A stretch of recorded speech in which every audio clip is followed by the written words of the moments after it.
Salut à toutes et à tous, ravi de vous retrouver pour une nouvelle édition de la Minute Quintée. On débute la semaine avec les galopeurs sur l'hippodrome de Cagnes-sur-Mer. Il s'agit du prix du Languedoc qui sera support de Quintée, deuxième course du programme sur l'hippodrome de la Côte d'Azur. Un handicap divisé, une première épreuve pour des poulains et pouliches de 4 ans. Ils ne sont plus que 15 au départ, avec le forfait du numéro 16 Arigato qui était déjà connu au moment même de la déclaration des partants. Donc voilà, 15 concurrents sur le parcours des 2000 mètres de la piste en sable fibré. Une épreuve qui est prévue aux alentours de 13h55. Alors c'est vrai qu'en général les handicaps, déjà ils sont ouverts à la base, mais pour jeunes chevaux c'est encore plus compliqué. Mais là, j'ai vraiment l'impression qu'on a affaire à une épreuve qui a l'air abordable au papier. On a vraiment 2-3 bases qui se dégagent. Derrière, bien entendu, il peut toujours y avoir des surprises. Mais franchement, quand j'ai étudié cette course, je me suis dit, franchement, il y a des chevaux qui se détachent. Et a priori, ils ont l'air sûrs, à commencer par l'As Make-A-Wish que j'ai retenu en tête de ma sélection. Pour moi, c'est vraiment une toute première chance. Make-A-Wish, il reste sur une 7ème place du côté de Fontainebleau. C'était le 14 novembre dernier, il y a quasiment 2 mois de cela. Maintenant, c'est un cheval qui a montré de la qualité, qui a même fait l'arrivée au niveau groupe 3 au printemps 2024. Donc un cheval qui a vraiment réalisé de sacrées performances. Il a même couru au niveau listed. Mais bon, tout ça pour dire qu'il avait une valeur qui était à un moment donné montée à 41. Il est redescendu en 38,5. Alors c'est vrai qu'au niveau handicap, il n'a couru qu'une seule reprise. C'était lors du week-end de Largue pour une 10e place. Maintenant, une 10e place dans un handicap face à ses aînés. C'est une jument, pardon, une pouliche. Et c'est vrai qu'elle avait peut-être été un petit peu limitée, mais déjà sa valeur a été revue à la baisse. Elle a 2 kilos en moins. En plus, l'opposition, franchement, elle a rien d'extraordinaire, mis à part 2-3 concurrents qui ont montré des moyens. Elle descend nettement de catégorie. En plus, Maxime Guyon est de la partie. Donc voilà, beaucoup d'atouts dans son jeu. Et puis surtout, je ne l'ai pas précisé, mais elle a couru à 4 reprises sur des pistes en sable fibré pour 2 victoires plus 2 podiums, donc du 100% de réussite, et elle connaît ce parcours en 2 sorties, une victoire, une 2e place. Pour moi, elle a tout pour plaire, elle a repris de la fraîcheur, et c'est vrai que pour son retour sur la Côte d'Azur, je pense qu'elle est capable de s'imposer. En tout cas, pour moi, c'est une toute première chance. Ensuite, j'ai retenu en deuxième position le numéro 5, Forever Given, un cheval également qui a montré de la qualité. C'est un poulain perfectible, entraîné par Philippe Decou. Lui aussi a repris de la fraîcheur, on ne l'a pas revu depuis début novembre. Maintenant, il a couru 2 quintets, une 3e place lors de ses débuts, puis une 6e place. On lui met les œillères normales.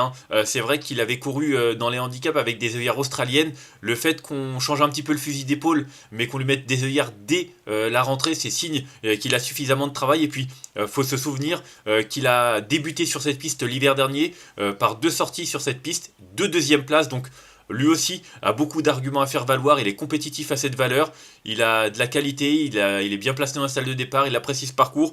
Pour moi, c'est également une très bonne base au départ de ce quintet. Et ensuite, pour moi, la 3e base, c'est le numéro 2, Ganas. Ganas, c'est le seul vainqueur de quintet au départ de cette épreuve. Il avait battu non seulement ses aînés, c'était le 14 novembre du côté de Fontainebleau, mais en plus, derrière, il a confirmé qu'il avait encore de la marge sur la piste en sable de Chantilly. C'était il y a environ une quinzaine de jours de cela. Toujours face à ses aînés. Donc voilà, un cheval qui a quand même des références à faire valoir face à des vieux durs aguerris. Il est bien placé dans la salle de départ, il apprécie les pistes en sable. Certes, il découvre celle de Cagnes, mais le fait qu'il effectue le déplacement, c'est un signe de confiance suffisant, d'autant qu'il est associé à Christiane Demuro. Pour moi, c'est la 3e base, comme je l'ai dit, de cette épreuve. Derrière, j'ai retenu en 4e position le numéro 8, Gant. Difficile à situer, c'est un cheval qu'on a connu en Pologne en début de carrière. Il est arrivé dans les box de Henri Expantal il y a de cela quelques semaines, quelques mois. Et c'est vrai que depuis son arrivée sur notre sol, 2 4e places et puis récemment 2 victoires. Donc voilà, un cheval qui n'a jamais déçu, qui tente bien entendu maintenant sa chance à ce niveau. Faut voir ce que ça va donner en valeur 35. Mais voilà, je trouve que au final, il n'est pas pris à un poids excessif, il porte 56,5 kg.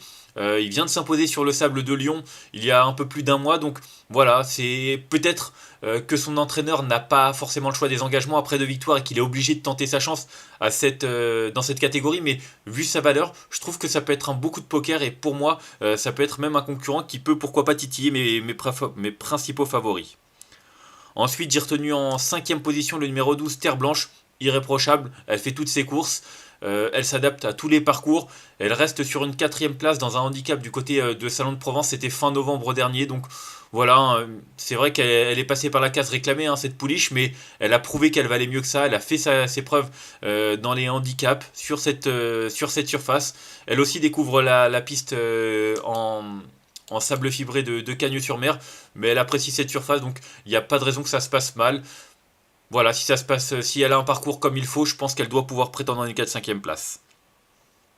Ensuite, j'ai retenu en 6e position le numéro 4, pardon. Il s'agit de Go Way. Go Way, c'est un cheval qui a pas mal d'expérience, hein. C'est vrai que ces dernières semaines, on l'a surtout vu dans la catégorie des réclamés. Il a déjà couru handicap, il a même déjà remporté un handicap sur l'hippodrome de Cannes-sur-Mer, c'était sur la piste en gazon. Mais il a également, l'hiver passé, déjà bien fait sur ce parcours. Il avait terminé 3e d'un handicap en 34. Je pense qu'en 36,5, il a beaucoup moins de marge, clairement. Mais comme je l'ai dit, l'opposition n'a rien d'extraordinaire. Il a retrouvé du moral dans des courses à réclamer. Ça fait parfois la différence, le moral. Et je pense qu'il est capable de réaliser un très bon retour dans ces catégories. Pour moi, il est certainement barré pour les premières places, peut-être même pour le podium. Mais pour une 4-5e place, il fait partie des possibilités assez intéressantes. Ensuite, j'ai retenu en 7e position le numéro 10. Il s'agit de Eduardo, un des concurrents qui débutent dans cette catégorie. Ils sont 4 à effectuer leur premier pas dans les handicaps, en tout cas en France. C'est vrai que ces dernières sorties ont eu lieu dans des réclamés. Maintenant, ces 2 dernières étaient bonnes. C'est un ancien pensionnaire de la famille Botti et sa récente 3e place sur le sable d'Auvillers prouve qu'il a quand même des moyens. En plus, il portait 59 kg. On fait le déplacement. Stéphane Pasquier qui lui associe, attention, même si c'est son premier handicap et qu'il surtout évolue à réclamer ou dans des courses à conditions, je trouve qu'avec une telle valeur, il est capable de se révéler à ce niveau-là. Et enfin, en 8e position, j'ai retenu le numéro 11. Il s'agit de Kind of a Star, un cheval qui a de l'expérience, hein. Un petit peu comme Go Way, même si lui n'est pas passé par la case réclamée, c'est un concurrent qui a beaucoup couru depuis le début de sa carrière, hein, plus d'une vingtaine de fois. Il a déjà couru quintet, d'ailleurs, il a déjà fait l'arrivée, c'était l'été dernier, hein, d'un quintet sur l'hippodrome de Compiègne. Donc voilà, c'est vrai qu'il a connu des fortunes diverses depuis, mais le port des œillères a l'air de l'avoir un petit peu plus motivé. En tout cas, ses sorties montrent qu'il est peut-être un peu plus à l'aise avec. Ses sorties montrent qu'il a un petit peu de marge, pas énormément, mais il apprécie également des pistes en sable. Voilà, il y a du pour, il y a du contre, mais avec un tel numéro dans les stalles de départ, je pense qu'il est capable, pourquoi pas lui aussi, de prendre une place. Et enfin, en cas de non partant, j'ai retenu le numéro 13, il s'agit de Banshee. Banshee qui reste sur une 5e place dans un handicap disputé sur l'hippodrome de Marseille-Vivo. Pas forcément une grosse marge de manœuvre, mais voilà, l'expérience, la monte de Manon Germain que j'aime beaucoup, un bon numéro dans les stalles de départ, ça peut aider, il a des références à faire valoir sur des pistes en sable. Moi je pense que ça peut être un outsider amusant, pas plus, mais voilà, ce sera pour une petite place que j'ai retenu. On va faire un petit récapitulatif de ma sélection avec l'As que j'ai retenu devant le 5, le 2, le 8, le 12, le 4, le 10 et le numéro 11. Et en cas de non partant, le numéro 13. Voilà, vous savez ton conseil de jeu, je vous l'ai dit en entrée d'émission, hein, As, 5 et 2, pour moi c'est vraiment 3 bases incontournables dans ce quintet au vu de leur performance et de leur capacité. Ça reste un handicap, faut prendre toujours avec des précautions, mais honnêtement, au papier, c'est les 3 candidatures qui se détachent. Ils pourraient même composer le tiercé ou être de très bonnes bases pour le quartet. Donc voilà, pour cette étude. Moi, en tout cas, je vous remercie de m'avoir suivi pour cette nouvelle édition de la Minute Quintet. Si vous avez aimé cette vidéo, n'hésitez pas à la liker, à la partager ou encore à vous abonner à notre chaîne YouTube en cochant la petite cloche pour être au courant des prochaines vidéos. On se retrouvera demain. Ce sera du côté de Vincennes. On retrouve le Temple du Trot pour un quintet intéressant. D'ici là, je vous souhaite une excellente journée et de bons jeux à tous. Bye bye.